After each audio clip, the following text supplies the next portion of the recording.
ಜೋರಾಗಿ ಮಾತಾಡ್ರಿ, ಕೇಳಿಸ್ತಾ ಇಲ್ಲ. ಓವರ್ಲೋಡ್ ಆಗಿ ಇಲ್ಲಿಂದ ಪಾಂಡವಪುರ ಸ್ಟೇಷನ್ ಇಂದ ಬರ್ತಾವಲ್ಲ ಸರ್, ಅದು ಓವರ್ಲೋಡ್ ಆಗಿ ಟ್ರಿಪ್ ಆಗ್ತಾ ಇದೆ. ಈಗ ನನಗೆ ನಿಮಗೆ KPTCL ಏನಂತ ಮಾಹಿತಿ? ಸರ್ KPTCL ಅಲ್ಲ ಸರ್, ನಮ್ಮಲ್ಲಿ ಜನರೇಷನ್ ಯಾರು ಸರ್ ಸೆಸ್ಕಲ್ಲೇ DCC ಅಂತ ಇದೆ ಸರ್, ಲೋಡ್ ಮಾನಿಟರಿಂಗ್ ವಿಂಗ್ ಇದೆ ಸರ್. ಅವರೇ ಸ್ಟೇಷನ್ಗಳಿಗೆ ಮೆಸೇಜನ್ನು ಇದು ಮಾಡ್ತಾರೆ, ELS ಮಾಡಿ ಇಮಿಡಿಯೇಟ್ ಅಂತ. ಯಾವ ಸ್ಟೇಷನ್ ಯಾವ ಡಿಸ್ಟ್ರಿಕ್ಟ್ ಇವುಗಳು ಈ ಥರದ್ನೆಲ್ಲ ಅವ್ರಿಗೆ ಮಾಹಿತಿ ಕೊಡಲ್ವಾ? ಸರ್ ಎಲ್ಲ ಗ್ರೌಂಡ್ ಲೆವೆಲಲ್ಲಿ ಅವ್ರಿಗೆ ಗೊತ್ತಿಲ್ವಾ? ಗೊತ್ತಿಲ್ಲ. ಮತ್ತೆ ಅವ್ರು ಆರಾಮಾಗಿ ಕುತ್ಕೊಂಡು ಇಲ್ಲ ಸರ್, ಅದು ಅಲ್ಲಿ ಅವರ ಮಾನಿಟರ್ ಅವ್ರ ಸಿಸ್ಟಮ್ ಅವ್ರು ನೋಡ್ಕೋಬೇಕಲ್ಲ ಸರ್, ಹಂಗಾಗಿ ಅವ್ರು ನೋಡ್ತಾ ಇರ್ತಾರೆ ಸರ್. ಅವ್ರು ನೋಡ್ತಾರೆ, ಬಟ್ ಇಲ್ಲಿಂದ ಗ್ರೌಂಡ್ಗೆಲ್ಲ ಮನೇಲಿ ನಾವು ಹೇಳಿದ್ದೀವಿ. ಈಗ MD ಅವ್ರು ಯಾರು ಇದ್ದಾರೆ? ಈಗ ಮೇಡಮ್ ಅರ್ಚನಾ ಮೇಡಮ್ ಅಂತ ಬಂದಿದ್ದಾರೆ ಸರ್. ಅವ್ರ ನಂಬರ್ ಕಳಿಸಿ ಅವರು. ಆಯ್ತು ಸರ್, ಇವತ್ತು ಮೀಟಿಂಗನ್ನು ತಗೋದು BC ತಗೋ, ಇದ್ರ ಬಗ್ಗೆನೇ BC ತಗೋತೀನಿ 12 ನಿಮಗೆ ಅದಾದ್ಮೇಲೆ ನಿಮಗೆ ಏನಾಯ್ತು ನಿಮ್ಗೆ ಅದು ಅಪ್ಡೇಟ್ ಕೊಡಿ.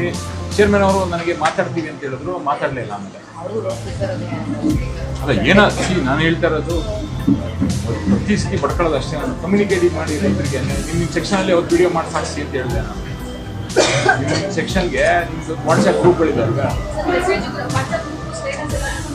ಮೇಡಮ್, ಯಾರು ಓದಲ್ಲ ಮೇಡಮ್, ವಿಡಿಯೋ ಆದರೆ ಕೇಳಿಸ್ಕೊತಾರೆ. ಈ ಥರ ನಮ್ಮದು ಲೋಡ್ ಸರ್ ಎಲ್ಲ ಈ ಸಮಸ್ಯೆ ಇದ್ರದ್ದು ಲೋಡ್ ಮಾನಿಟ್ರಿಂಗ್ ಅಂತಾರೆ. ಪ್ರಾಬ್ಲಮ್ ಆದಾಗೆಲ್ಲ ಅಲ್ಲೆಲ್ಲ ಸ್ಟೇಷನ್ದು ತೆಗಿತಾ ಹೋಗ್ತಾರೆ. ತೆಗಿಲೇಬೇಕು. ಅವರು ನಮಗೆ ವಿತೌಟ್ ಇನ್ಫಾರ್ಮೇಷನ್ ಸ್ಟೇಷನ್ಗೆ ಇದ್ದೀರಾ ಮಾಡಿ ಅಂತ ಕೊಟ್ಟಿದ್ದಾರೆ. ಡ್ಯೂ ಟು ಓವರ್ಲೋಡಿಂಗ್ ಆಫ್ ಬಸ್ಸಿಪುರ ಅದು 220 ಎಲ್ಲ ಓವರ್ಲೋಡ್ ಇದ್ದಾವೆ ಸರ್. ಇನ್ಫಾರ್ಮ್ ಹೀಗೆ ಹೇಳಿ ಟು ರಿಸ್ಟ್ರಿಕ್ಟ್ 15 ಮೆಗಾವಾಟ್ಸ್ ಐತಿ. 50 ಮೆಗಾವಾಟ್ ಬಂದರೆ 15 ಕಡಿಮೆ ಮಾಡಿ ಅಂದರೆ ಅರ್ಬನ್ ಎಂಜಾಯ್ ಉಳಿಸ್ಕೊತಾರೆ ಸರ್. ಮುಖ್ಯದಲ್ಲೂ ಅರ್ಬನ್ ಯಾಕೆ ಉಳಿಸ್ಕೊತೀರಿ? ಯಾವ ಹೇಳ್ತಾರೆ ಡಿಸಿಷನ್? ಸರ್ ಏನಾಗುತ್ತೆ ಅಂತಂದರೆ ಅಷ್ಟು ಲೋಡ್ ನಿಮ್ಗೆ ಹೇಳೋದಿಲ್ಲ ಸರ್. ನಮ್ದು ಇಷ್ಟು ವಿಲೇಜ್ಗೆ 10 ಮೆಗಾವಾಟ್ 10 ಆ್ಯಂಪ್ಸ್ ಬರ್ತಿದೆ ಅಂದರೆ ಐಪಿದೆಲ್ಲ ಅಂತ ತಗೊಂಡ್ರೆ ಸರ್ 180 ಆ್ಯಂಪ್ಸ್ ಬರುತ್ತೆ ಸರ್. ಏನು ಇದು ಹಾಕಿದಿರಲ್ಲ ನಾನು ಎಕ್ಸಾಂಪಲ್ ಈ ಇದನ್ನ ನಮ್ಮ ರೈತರಿಗೆ ತಲುಪಿಸ್ಬೇಕು ಸರ್. ಇದು ಅವ್ರಿಗೆ ಅರ್ಥ ಆಗಂಗೆ ಆಯ್ತಾ? ಈಗ ಹಿಂಗೆ ಹೇಳಿದ್ರೆ ಅವ್ರಿಗೆ ಅರ್ಥ ಆಗಿಲ್ಲ. ಹಿಂಗಂದ್ರೆ ಎಷ್ಟು ಅವರ್ ಕೊಡ್ತೀವಿ, ಅವ್ರಿಗೇನು ಬೇಕಾಗಿರೋದು, ಎಷ್ಟು ಅವರ್ ಸಪ್ಲೈ ಕೊಡ್ತೀವಿ, ಎಷ್ಟೊತ್ತಿಗೆ ಎಷ್ಟು. ಇವತ್ತು 7 ಗಂಟೆ ಕೊಡ್ತಾರೆ, ಇವತ್ತು ಕೊಡೋಕ್ಕಾಗಿಲ್ಲಪ್ಪ, ರಿಸ್ಟ್ರಿಕ್ಟ್ ಮಾಡೋಕ್ಕೆ ಹೇಳಿದ್ದಾರೆ. ಅದರಿಂದ 5 ಗಂಟೆ ಟೈಮ್ ಕೊಡಿ ಅಥವಾ 4 ಗಂಟೆ ಟೈಮ್ ಕೊಡಿ ಹೇಳ್ಬೇಕು. ಅದನ್ನೆಲ್ಲಿ ಹೇಳ್ತೇವೆ? ಯಾವತ್ತೂ ಹೇಳಿಲ್ಲ. ಅವತ್ತಿಂದನೂ ನಾನು ಮೀಟಿಂಗ್ ಮಾಡಿದಾಗಿಂದನೂ ನೀವು ಹೇಳ್ತಾ